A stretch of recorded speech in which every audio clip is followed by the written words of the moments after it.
అసలు ఏలియన్స్ నిజంగానే ఉన్నారా? బూగాస్పియర్కి ఏలియన్స్కి సంబంధం ఏమిటి? బూగాస్పియర్ ఇంతకీ ఏలియన్స్కి సంబంధించిందా లేక దేవతలకు సంబంధించిందా? దీని గురించి పూర్తి సమాచారం తెలుసుకోవడానికి ఇప్పుడే వీడియోలోకి వెళ్ళిపోదాం. 2025 మార్చి 22వ తేదీన కొలంబియాలోని బూగా అనే ప్రాంతంలో గుండ్రంగా ఆకాశంలో వస్తువు ఎగురుతూ కనిపించింది. అలా ఎగురుతున్న వస్తువును చూసి అక్కడున్న ప్రజలు సెల్ ఫోన్లలోనూ కెమెరాల్లోనూ బంధించారు. అనుకోకుండా అది కరెంటు వైర్ను తాకి క్రింద పడింది.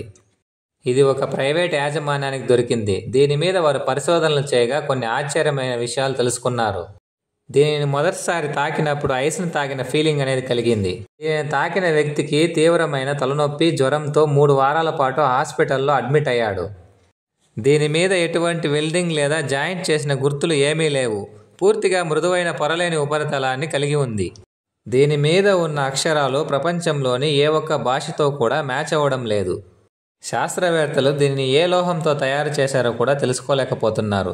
దీని గురించి తెలుసుకోవాల్సిన మరొక విచిత్రమైన విషయం ఏమిటంటే ఇది మొదటిసారిగా దొరికినప్పుడు 2 కేజీలు, తర్వాత 5 నుండి 10 కేజీల వరకు కూడా బరువు పెరుగుతూ తగ్గుతూ ఉంది. దీన్ని తాకిన కొద్దిసేపటికే దీని మీద ఉన్న వేలిముద్రలు మాయమవుతున్నాయి. దీనిని ఎక్స్రే తీయడం ద్వారా బయటపడ్డ విషయాలు ఏమిటంటే దీని బయటి పొర మానవ ఎముకల సాంద్రతతో కలిగి ఉంది.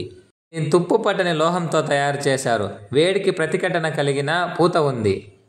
దీని లోపల చిన్న చిన్న గుండ్రటి వివిధ రకాల లోహాలు ఉన్నాయి. వీటిని మైక్రోస్పేర్స్ అని కూడా అంటారు.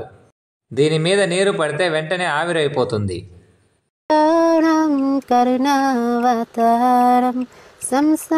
సంసారసారం భుజగేంద్రహారం సదా వసంతం హృదయారవిందే భవం వమామి సహితం నమామి. ఓం భూర్భువః శివః. ఇది మన సంస్కృత భాషకు స్పందిస్తుంది. కొలంబియాలోని కొంతమంది శాస్త్రవేత్తలు భగవద్గీతలోని శ్లోకాలను చదువుతూ ఉంటే ఇది స్పందిస్తుంది.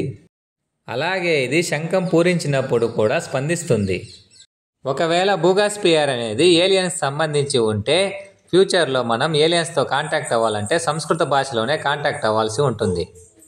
లేటెస్ట్గా బూగాస్పియర్ గురించి ఇన్ఫర్మేషన్ వచ్చిన వెంటనే వీడియో చేస్తాం. Please subscribe for more information.